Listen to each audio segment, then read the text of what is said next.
कि प्रेम जी, जो दिल्ली में बैठकों का दौर जारी है, क्या आपको भी आपके सूत्र यही बता रहे हैं कि शायद योगी आदित्यनाथ को हटाने का फैसला ले लिया गया है, बस टाइमिंग को लेकर थोड़ा सा इधर उधर की बातें हो रही है कि हम उपचुनाव के बाद करें या उपचुनाव के पहले, और ये कितना आसान होगा इस फैसले को अनाउंस करना? जी जी, शुक्रिया नीलू जी। देखिए, घमासान दो तरह से चल रहा है, दो सेंटर बने हुए हैं। एक तो केशव मौर्य हैं जिनको दिल्ली का समर्थन मिला हुआ है, और दूसरा योगी आदित्यनाथ भी पीछे नहीं है, वो अपने आप में एक केंद्र हैं, सेंटर हैं। तो दो तरह से घटनाएं दिख रही हैं। हम देख ये रहे हैं कि दिल्ली और नोएडा इन जगहों से संचालित किए जा रहे हैं कि कैसे केशव प्रसाद मौर्य का एलिवेशन हो, कैसे उनकी ताजपोशी हो, इसके लिए। और योगी आदित्यनाथ ही हार के कारण है, ये बात प्रोपेगेट की जा रही है दिल्ली और नोएडा से, और ये मंत्री सांसद के घर से ये चीजें हो रही हैं, उनके लोग ऐसा कर रहे हैं। लेकिन बहुत चोरी छिपे भी हो रहा है, और केशव प्रसाद मौर्य दिल्ली में आए, दिखावे को, कहने को कुछ और बातें होंगी, संगठन को मजबूत करना जैसे टर्म का इस्तेमाल होगा, लेकिन इसका मैसेज यही दिया जा रहा है कि केशव प्रसाद मौर्य को से समझा जा रहा है कि स्थिति क्या है, अगर बड़ा फैसला लिया जाएगा तो आप कैसे टैकल करेंगे, ये सारी चीजें हैं। दूसरी तरफ योगी आदित्यनाथ सबसे मिल रहे हैं, एमपी से, एमएलए से, पदाधिकारियों से, सबसे मुलाकात कर रहे हैं। इसका मतलब ये है कि वो भी पीछे हटने को तैयार नहीं है। और योगी आदित्यनाथ के लिए ये बात मानना बहुत मुश्किल है कि उत्तर प्रदेश में चुनावी हार के पीछे योगी आदित्यनाथ वजह है, और इसके स्पष्ट कारण जो वो उनकी ओर से बोला जाता रहा है वो यही है कि हम तो कहीं थे ही नहीं 3 में न 13 में, क्योंकि हमसे उम्मीदवार तय करने में कुछ पूछा नहीं गया। आप अमित शाह जी सब कुछ देख रहे थे, अपनी निगरानी में थे, कैंडिडेट तय करने से लेकर के चुनाव प्रचार तक को भी उन्होंने ही कंट्रोल किया। तो हमारी बलि क्यों ली जाएगी, ये क्वेश्चन है। दूसरी यही बातें उसमें भी झलकती जब उन्होंने कहा था कि अति आत्मविश्वास के कारण हम हारे। तो वो अति आत्मविश्वास किसका था? योगी आदित्यनाथ जी बोल रहे हैं तो निश्चित रूप से उनका अपना अति आत्मविश्वास तो था नहीं, ये अति आत्मविश्वास अमित शाह जी का था। ये साफ तौर पर वो इशारा कर रहे हैं, नरेंद्र मोदी का नाम भले नहीं ले रहे हैं लेकिन अमित शाह की तरफ इशारा है। दूसरी तरफ केशव प्रसाद मौर्य, आपने बहुत सही कहा कि उनके लिए अब और मौका नहीं है, क्योंकि अब और बीजेपी जीत के आएगी इसके आसार नहीं दिखते। लगातार विधानसभा चुनाव में सीटें घटी, वोट घटे, लोकसभा चुनाव में आधी से भी कम हो गई सीटें।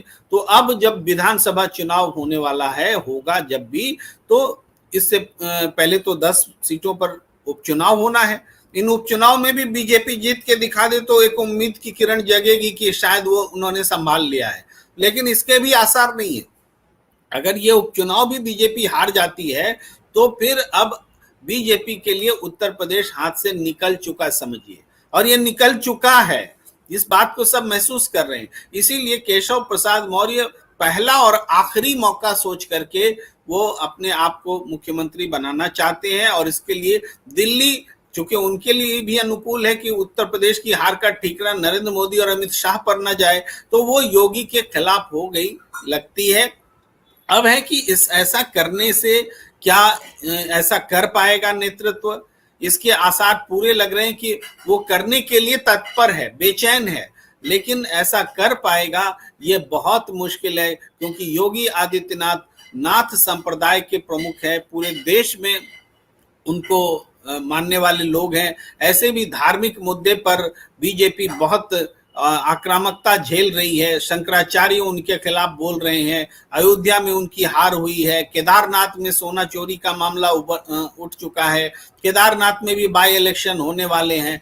तो धार्मिक मामले में अगर बीजेपी की छवि एक बार खराब हुई कि ये तो लूट खसोट के लिए और धर्म का इस्तेमाल करने के लिए आगे आए हैं, तो ये समझिए कि अब जब कभी भी मध्यावधि चुनाव होगा तो बीजेपी की हालत कांग्रेस की 42 सीट से भी नीचे होने वाली है। ये हालात बन रहे हैं। जो कांग्रेस की 42 सीट थी ना, उससे भी नीचे चली जाएगी बीजेपी, ये हालत। क्योंकि उनका बेस जो है, उत्तर प्रदेश जब गड़बड़ा गया तो अब मध्य प्रदेश को और गुजरात को भी गड़बड़ाने में देरी नहीं है। गुजरात से तो अब हवा ही चल पड़ी है बीजेपी के खिलाफ। फिलहाल आज वो विषय नहीं है, लेकिन उत्तर प्रदेश जो है ये एक ऐसा पॉइंट है, अगर ये निर्णय लिया, हम तो चाहते हैं कि ले ले, हम तो चाहते हैं कि वो योगी आदित्यनाथ पर ही ठीकरा फोड़ दें, फिर देखिए आगे आगे होता है क्या।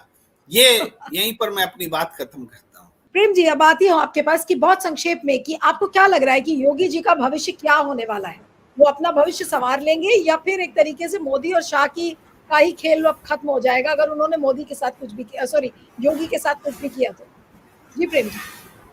नीलू जी, देखिए अभी दोनों तरफ से शहमात का खेल चल रहा है।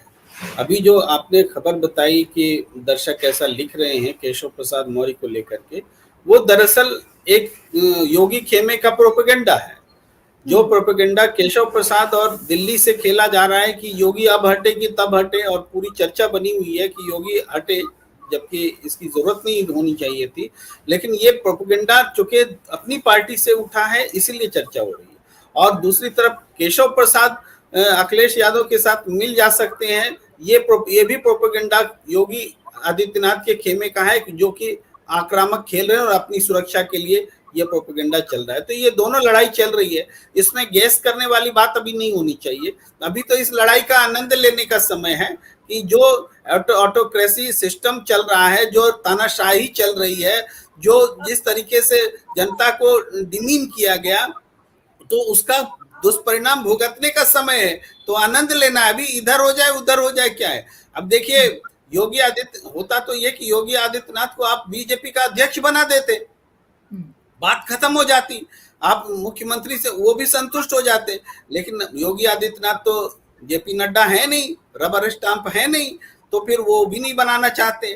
तो भाई डिप्टी पीएम बना दो, उप प्रधानमंत्री बना दो, क्योंकि अमित शाह ने हराया है उत्तर प्रदेश, तो अमित शाह से छोटा पोस्ट क्यों चाहिए योगी आदित्यनाथ को, जो भावी पीएम भी हैं, उनकी ही पार्टी के नेताओं के मुताबिक मोदी के बाद योगी, तो उनको प्रधानमंत्री भी आप नहीं बनाना चाहते क्योंकि आपको प्रधानमंत्री पद का भी खतरा लगता है। तो योगी आदित्यनाथ हर तरह से आपको खतरा ही लगते हैं, तो इसीलिए आप मिटा देंगे क्या? अरे वो खतरा लगते हैं क्योंकि पावर है क्योंकि उनके साथ में एक मास बेस है। तो इस बात को ये बीजेपी के लिए योगी आदित्यनाथ गले की हड्डी बन गए हैं, न निगलते बन रहा है न उगलते बन रहा है। इसी बात पर हम कंक्लूसिव होते हैं। हटेंगे कि नहीं हटेंगे अभी हम बोलने के नहीं, हम तो आनंद ले रहे हैं इस लड़ाई का। जी।